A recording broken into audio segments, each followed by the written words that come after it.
Welcome to Tactical Tuesday on the Business Agility Podcast, powered by Scaled Agile. I'm your host, Adam Mattis, and every Tuesday, I'll bring you helpful, easy-to-implement tips to use in your day-to-day role so you can work differently and build a future.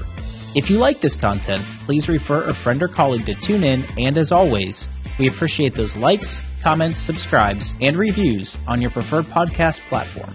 So, let's get started.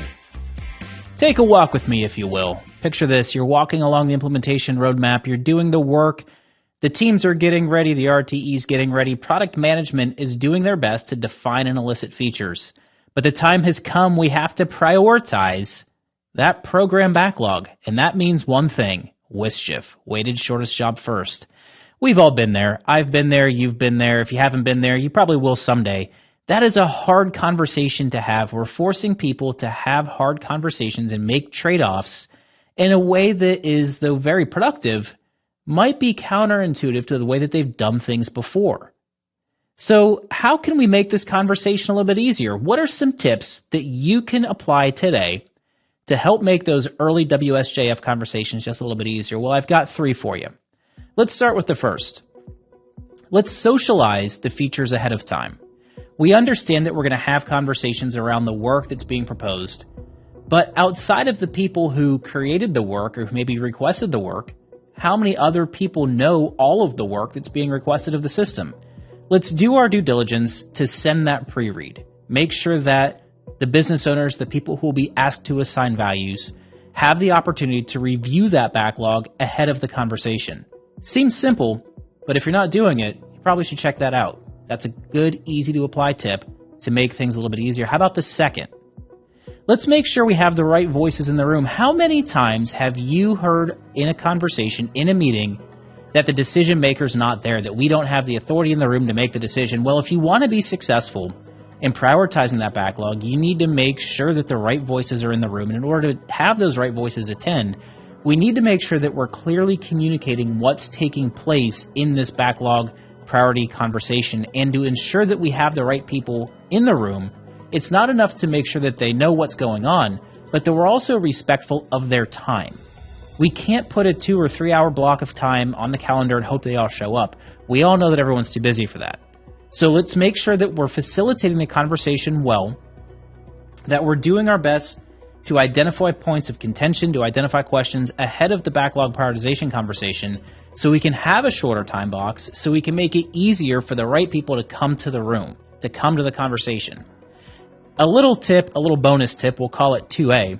If you're having a hard time getting those executives to attend the conversation, make sure that the executive assistants, if you're in an organization that has those, understands the priority, understands the reason why, because I guarantee you, if that executive assistant understands the priority and is aligned, that executive, that business owner, that highly paid important person will be in your meeting. They basically go where their EAs tell them to, based on the priority of the calendar as they understand it. It's why those people are so darn important in our organizations. The third tip, and this is a really important one, this is probably the hardest one for a lot of us to implement.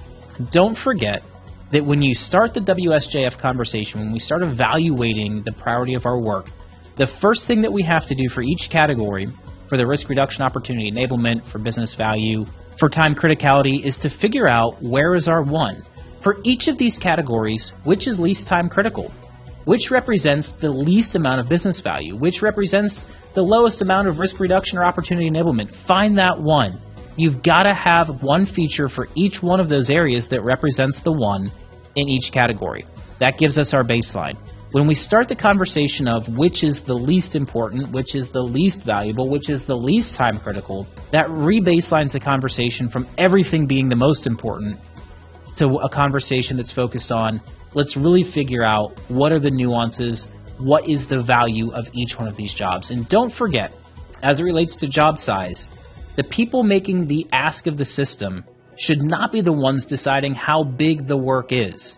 We want to make sure that we've got an architect, a tech lead, somebody that can represent the solutioning entity in the room to help triangulate job size, because as we all know, smaller jobs go through the system faster. So when you go through and you do that WSJF conversation, you resort your backlog based on that WSJF value, remember again, that is not an absolute ranking. There's still things to consider such as trade-offs, job bundling, and so many other things. But the idea is that WSJF forces the focus of the conversation not on who screams the loudest, but on job size and value to the organization, and let's face it, that's what it's all about. We hope you find these tips useful and easy to apply, and as a reminder, tip 1, socialize the features ahead of time. Tip 2, have the right voices in the room. And tip 3, don't forget to find your one. We hope you enjoyed today's episode. The entire team at Scaled Agile is focused on helping you be better at work so that you can help your enterprise be more successful in the new age of business. If there's anything else that we can do to help, if there's any other assets you would like to see, content, podcast guests, let us know. Also, please check out the Safe Community platform where you'll find tools, toolkits, resources, videos, and so much more, as well as the Safe Collaborate tool to help you be successful in the world of work. As always, if you appreciate this content, the greatest compliment that you can give us is a referral to a friend or colleague. And if you feel so inclined, we always do appreciate those likes, comments, subscribes, and reviews on your podcast platform of choice. My name is Adam Mattis. Until next time, as they say, stay safe.